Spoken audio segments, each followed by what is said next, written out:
പ്രപഞ്ച സൃഷ്ടാവായ മഹാദൈവത്തിന്റെ അനുഗ്രഹീത നാമത്തിന് എല്ലാ മഹത്വവും എല്ലാ പുകഴ്ചയും അത്യാദരവോടെ അർപ്പിച്ചുകൊണ്ട് ബഹുമാന്യ സഹോദരങ്ങളുടെ ക്രിസ്തുവിന്റെ സ്നേഹത്തിൽ ഞാൻ വന്ദനം ചെയ്തു. നല്ല കർത്താവ് ഇന്ന് പുലരിയിൽ എല്ലാ പ്രിയപ്പെട്ടവരെയും ഐശ്വര്യമായി അനുഗ്രഹിക്കട്ടെ എന്നുള്ള പ്രാർത്ഥനയോട് പരിശുദ്ധാത്മ നൽകിയ സന്ദേശം ദൈവജനത്തിന് കൈമാറുകയാണ്. ശ്രദ്ധിച്ചാട്ടെ കുഞ്ഞെ, കഴിഞ്ഞ രാത്രിയിൽ ഉറങ്ങാൻ കിടന്ന് എത്രയെത്ര ജീവിതങ്ങൾ ഉണരാൻ കഴിയാതെ നിത്യനിദ്രയിലേക്ക് വീണു. പക്ഷേ നിനക്ക് തിരുമുങ്ങൻ ഉണരുവാൻ ഭാഗ്യം നൽകിയ ദൈവത്തിന് നന്ദിയോടെ സ്തോത്രം ചെയ്യണം. ഈ പുതിയ പ്രഭാതത്തിൽ കർത്താവേ അവിടെ നിന്നോട് സംസാരിക്കണേ, എനിക്ക് അങ്ങയുടെ ശബ്ദമൊന്ന് കേൾക്കണം, ആ സ്പർശനം എനിക്കൊന്ന് അനുഭവിക്കണം എന്നുള്ള പ്രാർത്ഥനയോട് പ്രതീക്ഷയോടെ നമുക്ക് ദൈവശബ്ദത്തിനായി കാതോർക്കാം. സ്തോത്രം. അതേ, സങ്കീർത്തനങ്ങൾ 102-21-22 വാക്യങ്ങൾ ഞാനിവിടെ ഉദ്ധരിക്കുക. ശ്രദ്ധിച്ചാട്ട് ബദ്ധന്മാരുടെ ഞരക്കം കേൾപ്പാനും മരണത്തിന് നിയമിക്കപ്പെട്ടവരെ വിടുവിപ്പാനും യഹോവ തന്റെ വിശുദ്ധമായ ഉയരത്തിൽ നിന്നും നോക്കി സ്വർഗത്തിൽ നിന്ന് ഭൂമിയെ തൃക്കൺ പാർത്തുവല്ലോ. സ്തോത്രം. ഇന്നലകളിൽ ശത്രു തടവിലാക്കിയ ബദ്ധന്മാരുടെ ഞരക്കം കേട്ട്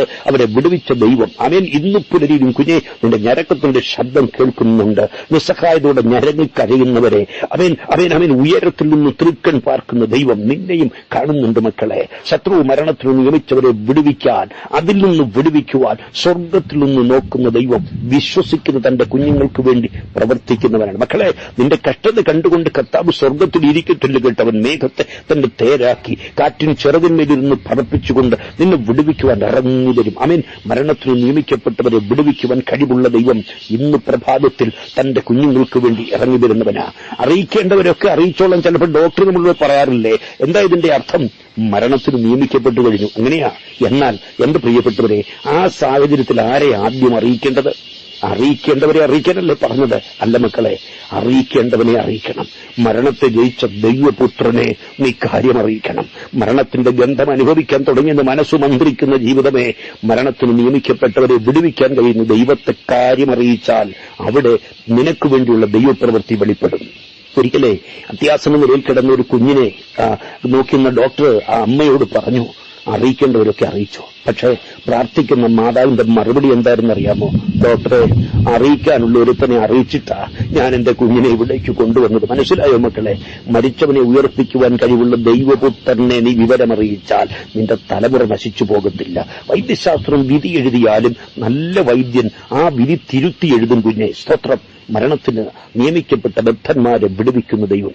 കർത്താവിന്റെ പ്രിയ ശിഷ്യനായിരുന്ന യോഹന്നന്റെ ചരിത്രം ദൈവങ്ങൾക്കറിയാമല്ലോ. 90 വയസ്സ് കഴിഞ്ഞ വയോധികൻ എഫെസോസിലെ സഭയുടെ ശുശ്രൂഷകനായിട്ട് ദീർഘമായ 25 വർഷം അദ്ദേഹം പ്രവർത്തിച്ചു. സ്തോത്രം. പക്ഷേ ഒടുവിൽ ഭരണകൂട ഭീകരതയുടെ ഇരയായി താൻ മാറുകയാണ്.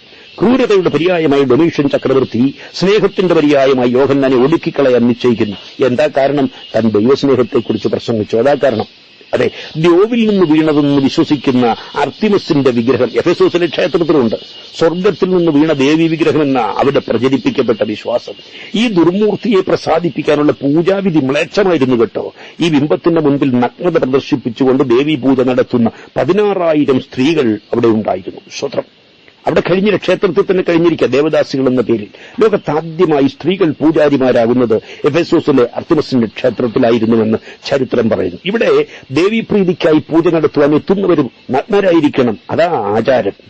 എന്നാൽ ഈ ദുരാചാരത്തിനെതിരെ യോഹന്നാൻ പ്രസംഗിച്ചു.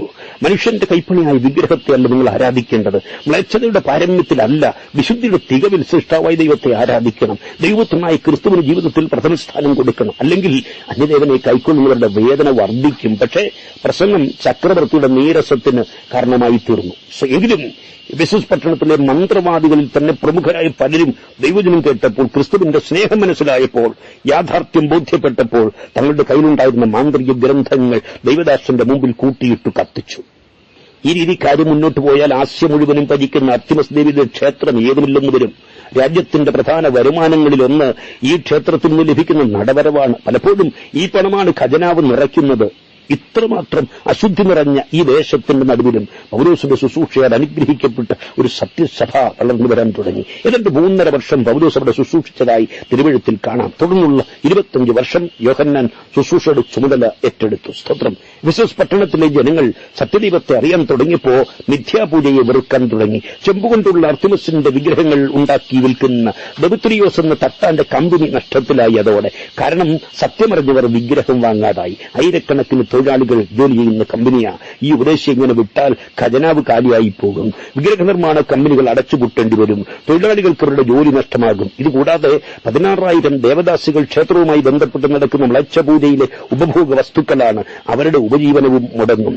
ക്രിസ്തുവിലേക്ക് വന്ന അനേകായിരങ്ങൾക്ക് യോഹന്നാൻ ആശ്വാസപ്രദനായപ്പോൾ ദുഷ്ടനായ ചക്രവർത്തിക്ക് യോഹന്നാൻ തലവേദനയായി മാറി. ഡൊമീഷ്യൻ യോഹന്നാൻ നൽകിയ ശിക്ഷ ക്രൂരമായിരുന്നു, തിളച്ച എണ്ണയിൽ എറിയുക. പ്രിയരെ, ഇത് അവിടെ നിലനിന്ന ആചാരത്തിന്റെ ഭാഗമായിരുന്നു. സത്യം തെളിയിക്കാൻ വേണ്ടി അവൻ കുറ്റം ആരോപിക്കപ്പെടുന്നവന്റെ കൈ തിളച്ച എണ്ണയെ മുക്കും. അയാൾ തെറ്റുകാരനല്ലെങ്കിൽ പൊള്ളലേക്കത്തില്ലെന്നാണ് പ്രചരിപ്പിച്ചിരിക്കുന്നത്.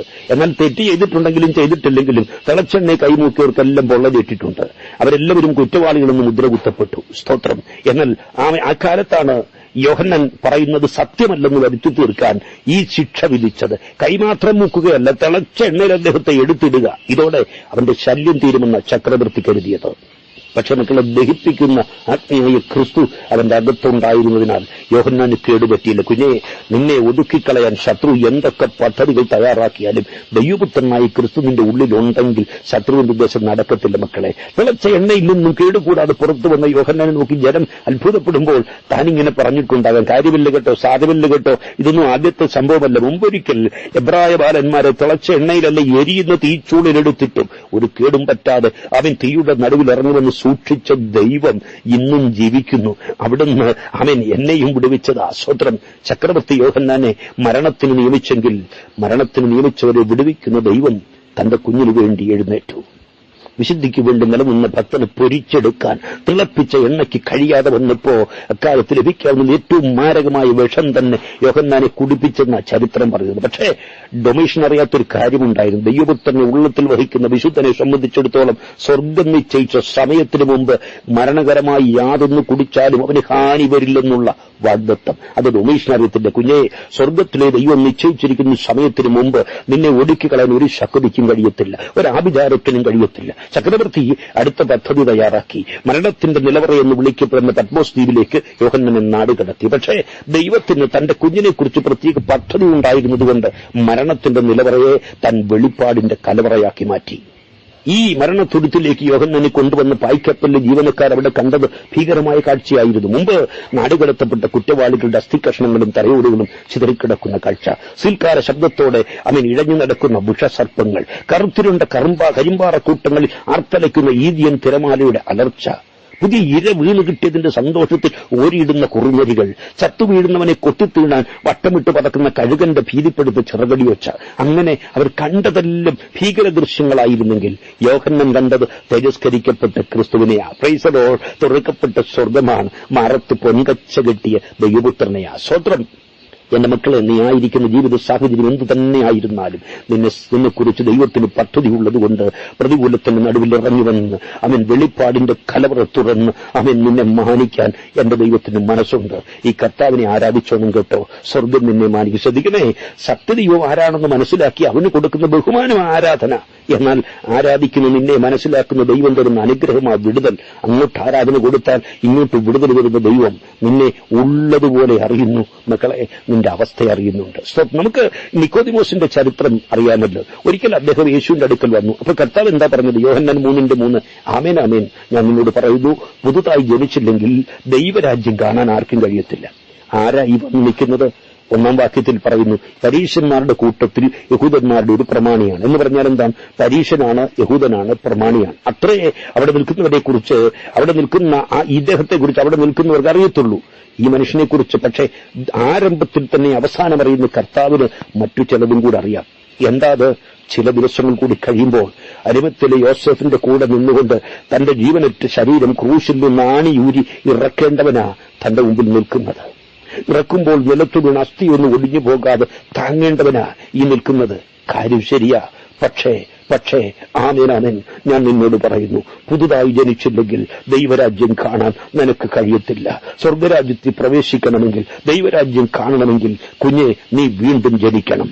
ആമേൻ. 100 റാത്തൽ സുഗന്ധവർഗവുമായി കല്ലറയ്ക്കൽ വരാനുള്ളവനാ. യേശുവിനതറിയാം. ലക്ഷക്കണക്കിന് രൂപ വിലയുള്ളതാണ് ഈ സുഗന്ധവർഗം. പക്ഷേ മക്കളെ, എത്ര വലിയ നന്മ ദൈവനാമത്തിൽ ചെലവിട്ടാലും, ക്രിസ്തുവിന്റെ ശരീരത്തിന് വേണ്ടി ചെലവിട്ടാലും വീണ്ടും ജനനം പ്രാപിക്കാതെ നീ ദൈവരാജ്യത്തിന്റെ പടി കടക്കത്തില്ല. ദൈവവചനമെന്ന് കെടാത്ത ബീജത്താൽ വീണ്ടും ജനനം പ്രാപിച്ച സഹോദരങ്ങളെ ഓർത്ത് ഞാൻ കർത്താവിനെ സ്തുതിക്കുന്നു. മരണത്തിന്റെ നിലവറയായ പത്മോസിന്റെ തുരുത്തിൽ ഹല്ലേലൂയ ആമേൻ അകപ്പെട്ട ആമേൻ ഹല്ലേലൂയ യോഹന്നാൻ വീണ്ടും ജനനം പ്രാപിച്ച ദൈവവേദൽ കണ്ടത് ചിതറിക്കിടക്കുന്ന അസ്ഥികഷ്ണങ്ങളല്ല, കൊത്തിത്തിന്നാൻ നിൽക്കുന്ന കഴുകന്മാരെയല്ല, സിൽക്കാര ശബ്ദത്തോടെ പുളഞ്ഞു നടക്കുന്ന വിഷസർപ്പങ്ങളെയല്ല, പിന്നെയോ മറത്ത് പൊൻകച്ച കെട്ടിയ ക്രിസ്തുവിനെയാ.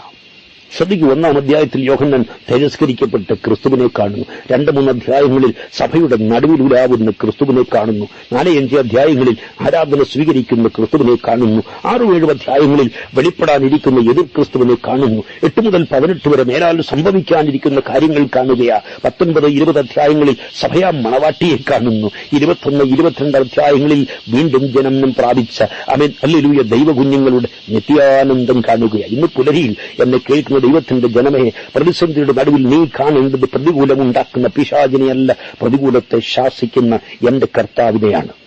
ആമേൻ ആമേൻ ആമേൻ. അഭിഷിക്തൻ പിടഞ്ഞു ചാകുന്നത് കാണാൻ കാത്തിരിക്കുന്ന ക്ഷുദ്രജന്തുക്കൾ, വിശുദ്ധിക്ക് വേണ്ടി ആമേൻ നിലകൊണ്ടവനെ ദുഷ്ടമൃഗം കടിച്ചു കീറിയെന്നും കഴുകൻ കൊത്തിക്കീറിയെന്നും അവൻ കേൾക്കാൻ കാത്തിരിക്കുന്ന ദേശാധിപതി അനുചരന്മാരും ഉള്ളപ്പോൾ യോഹന്നാൻ കേട്ടത്, കുഞ്ഞെ ഞാൻ മരിച്ചവനായിരുന്നു, എന്നലിതാ എന്നേക്കും ജീവിക്കുന്നു. മരിച്ചുപോയ ദൈവമല്ല, പിന്നെയോ മരിച്ചവനായിരുന്നു, പക്ഷെ ഇതാ എന്നേക്കും ജീവിക്കുന്നു. പാതാളത്തിന്റെയും മരണത്തിന്റെയും താക്കോൽ എന്റെ കയ്യിലുണ്ട്. നിന്നെ പാതാളത്തിനിരയാക്കുമെന്ന് ശത്രു വെല്ലുവിളിക്കുന്നെങ്കിൽ പാതാളത്തിന്റെ താക്കോൽ എന്റെ കയ്യിലാ മക്കളെ.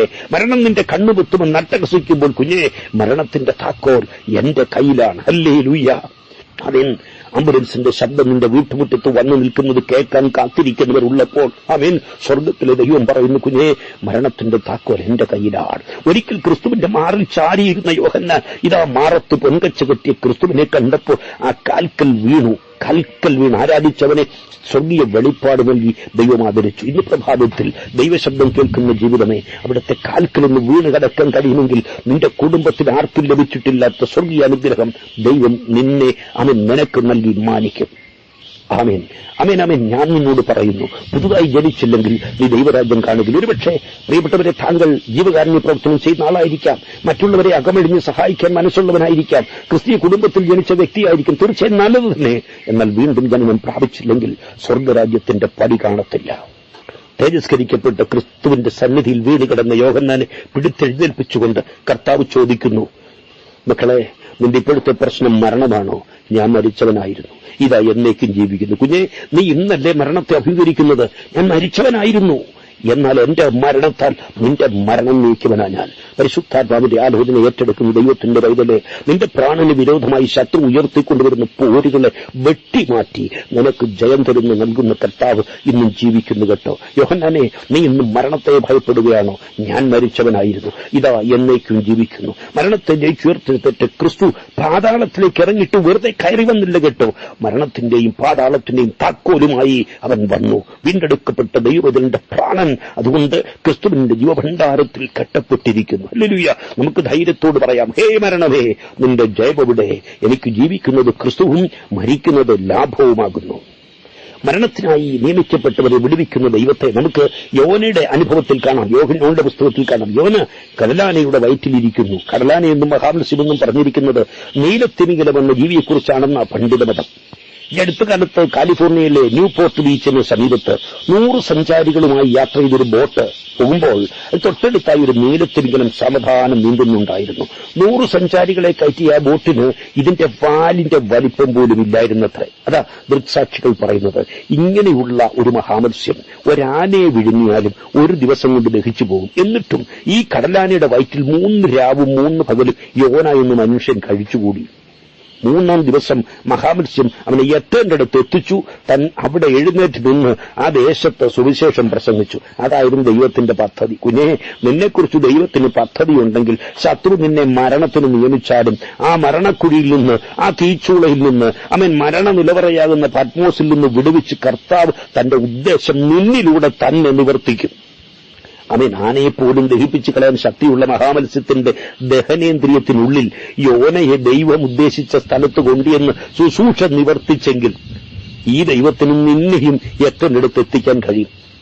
ഒരിക്കലേ D.L. മൂഡി എന്ന ദൈവദാസൻ ഈ വിഷയം പ്രസംഗിക്കുക. ഒരു നിരീശ്വരവാദി ഇത് കേട്ടിട്ട് ചോദ്യം, ഹേ മനുഷ്യ, വിവരക്കേടല്ലേ പറയുന്നത്? കടലാനയുടെ വയറ്റിൽ 50-60 കിലോ തൂക്കമുള്ള ഒരു മനുഷ്യനകപ്പെട്ടാൽ 2-3 മണിക്കൂറിനുള്ളിൽ ദഹിച്ചു പോകും. അതറിഞ്ഞിട്ട് വേണം നിങ്ങൾ കാര്യം പറയാൻ.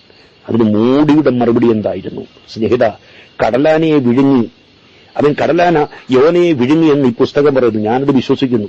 നേരെ മറിച്ച് യോന കടലാനയെ വിഴുങ്ങിയെന്ന് ഈ പുസ്തകം പറഞ്ഞിരുന്നെങ്കിൽ അത് ഞാൻ വിശ്വസിക്കുമായിരുന്നു. കാരണം സത്യവചനത്തിൽ സത്യം മാത്രമേ ഉള്ളൂ. കുഞ്ഞെ, ലോകമെന്തും പറയട്ടെ, നീ പിന്തിരിയരുത് കേട്ടോ. നിന്നെ വിളിച്ചിറക്കിയ ദൈവത്തിന് സകലവും കഴിയും. ഒന്നിനു പുറകെ ഒന്നായി നിന്റെ കുടുംബത്തിൽ ദുരന്തം വിതയ്ക്കുന്ന പിശാചിന്റെ പ്രവൃത്തികൾ ഉഷസ്സിനും സന്ധിക്കും മധ്യേ തകർത്തുകളയുമെന്ന് വെല്ലുവിളിക്കുന്ന പോരുകൾ, നവയൗവനത്തിന്റെ അവൻ പ്രസരിപ്പ് മാറുന്നതിന് മുമ്പ് രോഗിയാക്കുന്ന ശക്തികൾ, പ്രതീക്ഷയോടെ തുടങ്ങിയ പദ്ധതികളെ മുരടിപ്പിക്കുന്ന വ്യാപാരങ്ങൾ, എത്ര കരുത്തുള്ളതായാലും നിന്നെക്കുറിച്ച് ദൈവത്തിന് പദ്ധതിയുള്ളതുകൊണ്ട് ദുഷ്ടന്റെ പിടിയിൽ നിന്ന് സ്വർഗം നിന്നെ മോചിപ്പിക്കും. മരണത്തിന് നിയമിച്ച സ്ഥാനത്തുനിന്ന് ദൈവം ഉദ്ദേശിക്കുന്ന നിലവാരത്തിൽ കർത്താവ് നിന്നെ കൊണ്ടെത്തിക്കും. ദുഷ്ടപിശാചേ, നിന്റെ പദ്ധതികളല്ല എന്നെക്കുറിച്ചുള്ള ദൈവത്തിന്റെ പദ്ധതിയെ നടക്കത്തുള്ളൂ. അങ്ങനെ വിശ്വാസത്തെ പറയാൻ കഴിയുമോ? ഇനിയുള്ള നാളുകൾ കർത്താവ് നിന്നെ പണിതെടുക്കുന്ന ദിനങ്ങളാണ്.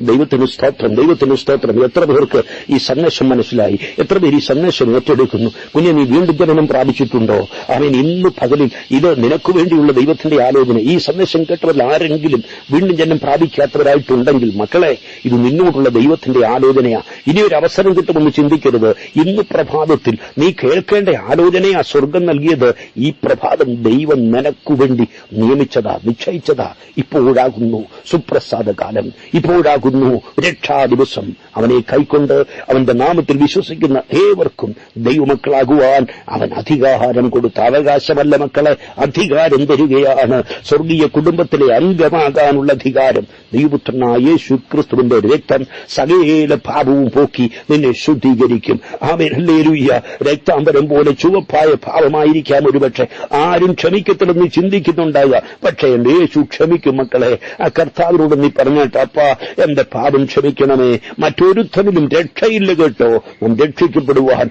ആകാശത്തിന്റെ കീഴിൽ മനുഷ്യരിൽ നൽകപ്പെട്ട ഒരേ ഒരു നാമം, അതത്രേ കർത്താവായ യേശു ക്രിസ്തുവിന്റെ നാമം. ദൈവപുത്രനായ ക്രിസ്തുവേശുവിന്റെ നാമം. മരണത്തെ ജയിച്ച് ഉയർത്തെഴുന്നേറ്റ് മരണമില്ലാത്തവനായി ഇന്നും ജീവിക്കുന്ന യേശു ക്രിസ്തുവിന്റെ നാമം. ഈ കർത്താവിനെ രക്ഷിതാവും കർത്താവും ദൈവവുമായി അംഗീകരിക്കാൻ ഹൃദയം കൊണ്ട് വിശ്വസിക്കുകയും രക്ഷയ്ക്കായി വായ് കൊണ്ട് ഏറ്റുപറയുകയും ചെയ്യൂ. നീ നിത്യജീവൻ പ്രാപിക്കും. ആമേൻ, ആമേൻ. ഞാൻ നിന്നോട് പറയുന്നു, നിത്യജീവൻ പ്രാപിച്ചില്ലെങ്കിൽ നീ ദൈവരാജ്യം കാണുകയില്ല. ഒരു പ്രാവശ്യം കൂടി കർത്താവിന്റെ വചനം കൊണ്ട് എന്റെ പ്രിയപ്പെട്ടവരെ ശുശ്രൂഷിക്കാൻ അവസരം നൽകിയ മഹാദൈവത്തിന് നന്ദി പറഞ്ഞുകൊണ്ട് വാക്കുകൾക്ക് ഞാൻ വിരാമം കൊടുക്കുകയാണ്. സുവിശേഷകൻ രാജൻ ഫിലിപ്പാണ്. പതിവ് പോലെ അടിമാലിയിൽ നിന്നും. സഹോദരങ്ങളെ, എന്തെങ്കിലും വിഷയങ്ങളുണ്ടെങ്കിൽ, നിങ്ങളെ ഭാരപ്പെടുത്തുന്ന കാര്യങ്ങളുണ്ടെങ്കിൽ അറിയിച്ചാൽ നമുക്ക് ഒരുമിച്ച് പ്രാർത്ഥിക്കാം. നമ്മുടെ കർത്താവ് മറുപടി നൽകി നിങ്ങളെ മാനിക്കും. സ്തോത്രം. നമ്പർ ഇതാണ് കേട്ടോ, 90721418